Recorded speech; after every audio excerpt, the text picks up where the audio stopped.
Hello Internet, my name is Ryan Ingram, and today we're going to talk about this property that we're buying for $44,000. Now, I'm pretty excited about this one because it is right in the middle of the area that I love to invest in, but the market is changing. So it's kind of sad. I mean, don't get me wrong, this is still a phenomenal deal, but remember the first deal that I bought about 2 years ago was a duplex in pretty much the same area for $35,000. So prices are increasing, but nonetheless, the numbers still work. So let's take a look first at these monthly expenses, and then let's go ahead and look at these pictures. Now, this property is occupied.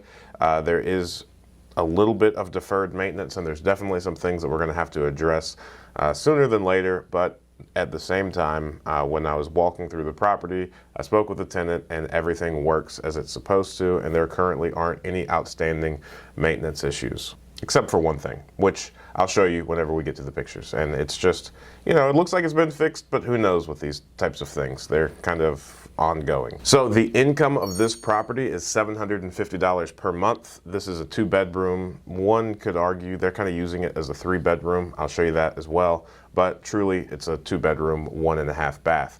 Now, I think this is pretty consistent with the market rates for 2-bedroom properties. The ones that we have recently rehabbed across the street, we have rented out for $750 as well, so I'm happy with this rent. Right now, these taxes are still really low, so for some reason, they're about $30 per month or $360 per year. Now, there's still an owner occupancy credit that's on these taxes, which I'm sure is going to be removed, and I'm also sure that the property is going to increase greatly, probably double, because that's normally what we pay on these rentals. I think the general rule of thumb that I've noticed in this area is the monthly income is generally 1 month of taxes and 1 month of insurance. So you could expect, if this property is being rented out for $750 per month, I would just kind of ballpark or estimate the insurance to be around $750 per year and the taxes to be around $750 as well. So I think the taxes are going to go up, but for right now they are $30 per month.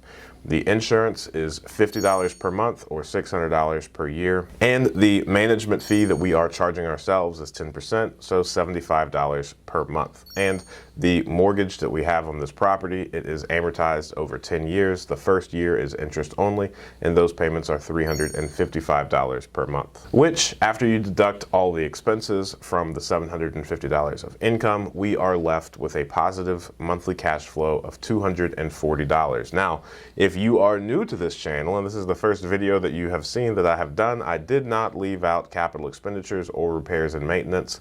I do not budget for those. I explained this in the video that I did about calculating numbers on a rental property, and also my favorite thumbnail ever, the no capex, no problem video. So please check those out if you are bothered at the fact that I didn't include those. And one of the main driving factors, just kind of a spoiler alert on the other videos, is my brother and I don't take any money out of the business for ourselves. So everything the rentals make, we put towards improving our properties or acquiring new rentals. If you're looking to use rental properties to pay yourself, it might be smart to put some money aside. But at the end of the day, I really don't think you're being as conservative as you think you are by budgeting for those. But you do what you are most comfortable with. Now let's look at these pictures of this property that we have just purchased. Okay, so here is the front of the house. I think it's really pretty. The roof is newer. It was put on within the past 2 years, so that looks really pretty. You see the 3-dimensional shingles. The windows, I'm not going to call them new, but they're also not the original windows that came with the property, those wooden ones that are single pane.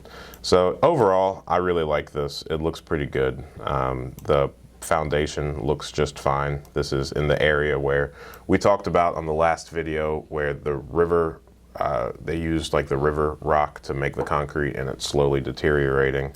But this one looks pretty good, and you can see there's also a pretty big garage in the back. Now this kitchen, you notice here is what I think is sort of deferred maintenance-ish, is the tub is right above the kitchen sink, which totally makes sense. I really appreciate when the plumbing is all so closely together. But these things leak, but fortunately there's a drop ceiling here. I'm not necessarily a huge fan of them, but as you can see, removing one tile to deal with the issues is a lot more convenient than, you know, cutting open the drywall. Now, a lot of the properties that we have acquired and rehabbed lately, because of the inevitability of these types of issues and the fact that they're going to be rentals for the next 30, 40, 50 years, however long the wonderful Lord grants me to live, then we are putting kind of like hatches. They make these small little things that you just, so we have a hole in the drywall and we just put one of these kind of hatches up. So whenever there is a leak, we could just remove this hatch and fix the drains real quick. So I'm excited about that. I think if this is a long-term rental and you're rehabbing it and you have everything open, you should definitely install something like that in the ceiling just for the ease of access. It might not be the prettiest of things, but it's definitely going to be a lot easier to fix whenever these things do start leaking, and you would be able to repair the drywall earlier or a lot faster. But here we go. See, this is the drain, and this is the drop ceiling. So it is what it is. We'll fix this drop ceiling as soon as we can be sure for sure that this is not leaking. The tenant said everything is fixed. The lady that lives there. This bathroom, it doesn't look hateful. It has been recently rehabbed, but you can't necessarily see it. But it wasn't. I'm not saying they did a bad job, but at this like transition plate that's down here between the hallway and the bathroom, sometimes if people don't really care about the transition piece, or if it gets kicked off, if it wasn't installed very well, it just looks bad. And that's, I mean, everything is functional, everything is fine. I'm being picky. I just didn't like to see the fact that, you know, you see the original floor and then you see the laminate that they put down, and it's just not cut well, and the transition piece really just doesn't look good. But that's like, you know, less than $100 fix. So I'm really not worried about that.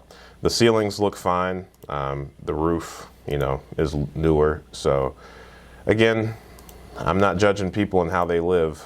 I'm not a fan of this here. Not all of the stuff that's here, but I hate, absolutely hate. It's a big pet peeve of mine when people paint hardwood floors. You know, I guess I understand when there was only the option of carpet or that linoleum stuff and the hardwood floor was there. I guess in lieu of LVP or the Pergo laminate stuff that was also very expensive. Deck paint, I guess, was a cheap alternative, but it drives me bananas. It doesn't look good. It doesn't feel right on your feet. I hate when it's in high traffic areas and then, you know, it goes through, not to mention the fact that it just forever ruins these hardwood floors. So if you have a rental property, please do not paint the hardwood floors with deck paint. Have a little bit of self-respect. You do you. So again, in all these bedrooms, it's painted over, the hardwood floors are painted over with deck paint. As soon as the tenant moves out, as soon as the person that lives here moves out, we're probably going to just go ahead and put LVP down everywhere and, you know, make it look a little bit better. It would probably still be the same color. We're probably still going to do gray. It just wouldn't be painted hardwood floors, which really bothers me. So this is the basement. They painted the ceilings and all the electric, but I guess what I wanted to show you here is the furnace looks fine. The electric panel looks fine. It's the Romex. It's not the original knob and tube, which I'm always happy to see. As an insurance person, it's really difficult to get insurance on properties that still have knob and tube wiring. The electric meter is on the inside, so whenever the service gets cut off for an extended amount of time, and if it's vacant ever, then the city might at some point require that we move it to the outside. But at the same time, if it's occupied, if we pay our bill, then we won't have to change it anytime soon. The exterior of the property, it looks really good. The gutters all seem to slope right. We're gonna fix this little piece of cardboard and this basement window, of course. We're gonna put glass block in here. So that's like $150 to get that done. Really hardly worth talking about. The garage is really good. It's functional and it looks really pretty. It doesn't have gutters, but at the same time, it really hasn't done any damage yet. So that is everything on this property. $44,000, $750 a month is what it's rented out for, and after all of our expenses, we are left with $240 per month. Pretty pumped about this deal. It's another win, and it is right in my favorite spot, so I go to sleep at night smiling, thinking about how one day this area is going to just be one of the nicest places to live ever. So thank you so much. I appreciate you letting me share this big win with you. Added another property to the portfolio, so we are approaching 90, and then after that, our next stop is 100. So thank you so much. I appreciate your support. If you have any questions, comments, concerns, please let me know. And also, please check out this video where I'm talking about the mastermind that I just started. And also, do not forget that every Friday morning at 8 a.m., we are doing a live question and answer. So join in tomorrow morning, 8 a.m. If you're on the West Coast, make sure you set your alarm so you wake up super duper early so that you can join us for some phenomenal real estate Q&A. All right, thank you so much, and I can't wait to talk to you guys soon.